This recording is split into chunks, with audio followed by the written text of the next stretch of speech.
이 서신은 이제 막바지에 이르고 있으며 저작자는 한 가지에서 다른 것으로 매우 빠르게 이동합니다. 따라서 이 몇 구절에서 매우 다른 문제가 강조되고 있습니다.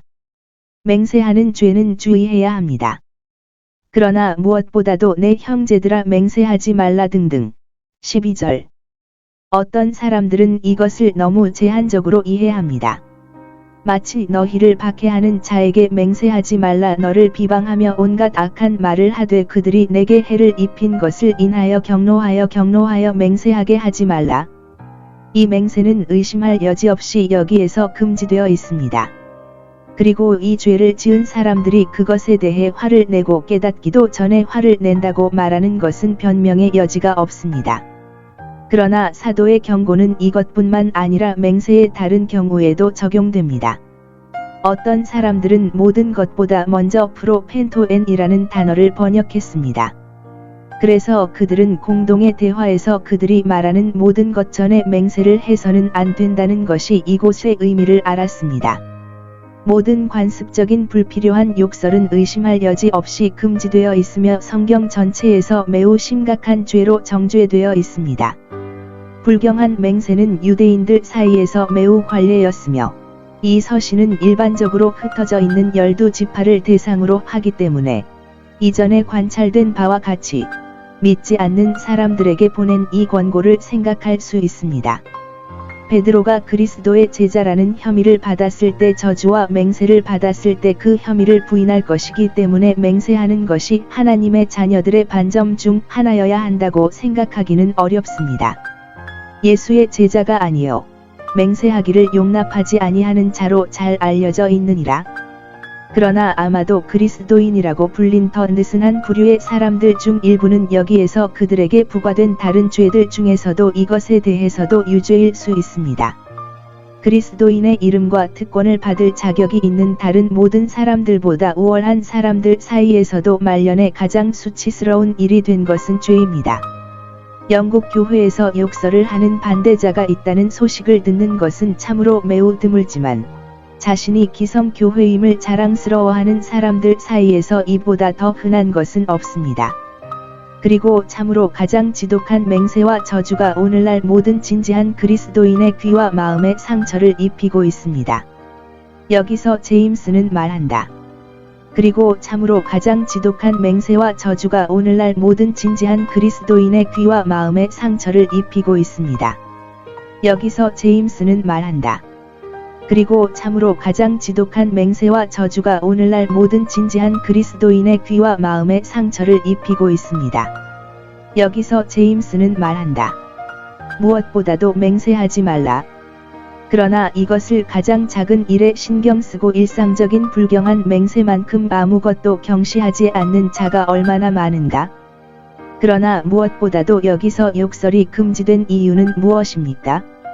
그것은 하나님의 영광을 가장 직접적으로 공격하고 가장 명백하게 그의 이름과 권위를 멸시하기 때문입니다.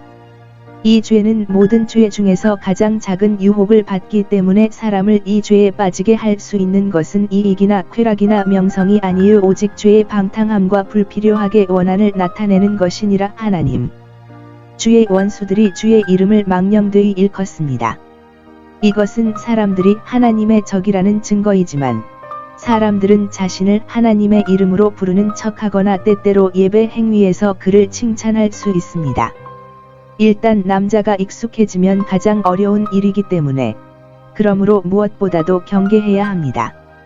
그리고 무엇보다도 맹세하지 마십시오. 하나님의 이름이 다른 때에 그것을 모독하고 그것을 가지고 장난한다면 당신의 환난 중에 어떻게 하나님의 이름이 당신에게 견고한 망대가 되리라고 기대할 수 있겠습니까? 그러나 박스터 씨가 관찰한 바와 같이 이 모든 것은 필요한 맹세를 금지하는 것과는 거리가 멀고 그에 대한 합당한 존경을 유지함으로써 그것을 확인하는 것뿐입니다. 그리고 나서 그는 더 나아가 서약의 진정한 본질은 우리의 연설에 의해 의심의 여지가 적은 것을 기피하기 위해 확실하거나 위대한 것에 대한 평판을 담보로 만드는 것이지 일반적으로 주장되는 것처럼 호소하는 것이 아닙니다. 신이나 다른 재판관 그러므로 하늘과 땅과 사도가 언급한 다른 맹세에 의한 맹세가 사용되게 된 것입니다. 유대인들은 기엘로아의 위대한 맹세를 생략하기만 하면 된다고 생각했다. 그들은 안전했다. 그러나 그들은 피조물을 두고 맹세하기까지 마치 그것이 하나님인 것처럼 더럽혀졌습니다. 그래서 그것을 하나님의 자리로 전진시켰다. 반면에 하나님의 이름으로 일반적이고 모독적으로 맹세하는 사람들은 이로써 그를 모든 평범한 것과 같은 수준에 올려놓습니다. 그러나 당신의 예는 예이고 당신의 아니다는 아니다. 정죄에 빠지지 않도록 즉 경우에 따라 어떤 것을 긍정하거나 부정하는 것으로 충분하고 거짓으로 의심받을 여지가 없도록 자신의 말과 진실을 확실히 지키십시오.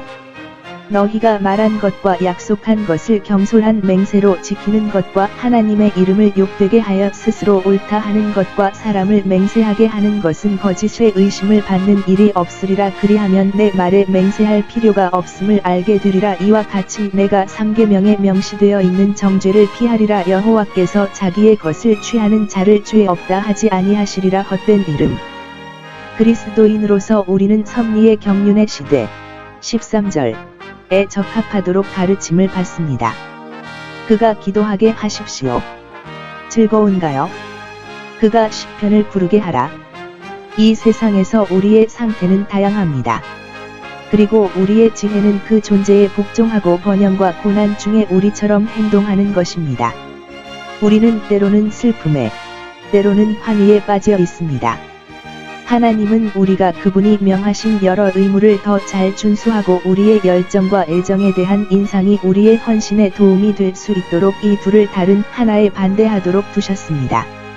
고난은 우리를 기도하게 하고 형통은 찬양이 넘치게 하여야 합니다. 기도가 환난 때에만 국한되어서는 안 되며 기뻐할 때도 노래해야 한다는 것은 아닙니다.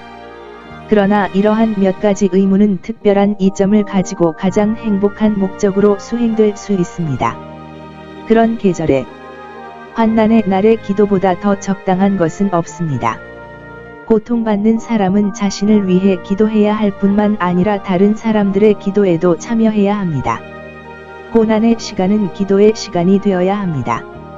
이를 위해 하나님은 고난을 보내시어 우리가 그분을 일찍 찾도록 약혼하게 하십니다. 그리고 다른 시간에 그를 소홀히 한 사람들이 그를 따라 질문하도록 데려올 수 있습니다. 영혼은 가장 겸손하고 마음은 상하고 부드러우며 그리고 기도는 통회하는 겸손한 심령에서 나올 때 하나님께 가장 간합되는 것입니다. 고통은 자연스럽게 불평을 불러옵니다. 그리고 우리는 하나님께 기도하지 않고 누구에게 불평해야 합니까? 고난 속에서도 믿음과 소망을 행사할 필요가 있습니다. 그리고 기도는 우리 안에 이러한 은총을 얻고 증가시키기 위해 지정된 수단입니다. 고통받는 사람이 있습니까? 그가 기도하게 하십시오. 환희와 번영의 날에 시편을 부르는 것은 매우 적절하고 계절적입니다. 원문에서는 시편이나 다른 단어를 추가하지 않고 노래, 우리는 기독교 초기 시대의 여러 사람의 글, 기독교인들은 하나님을 경배할 때 성경에서 발췌한 찬송가를 부르거나 좀 더 사적인 평정으로 찬송을 부르는 데 익숙했습니다.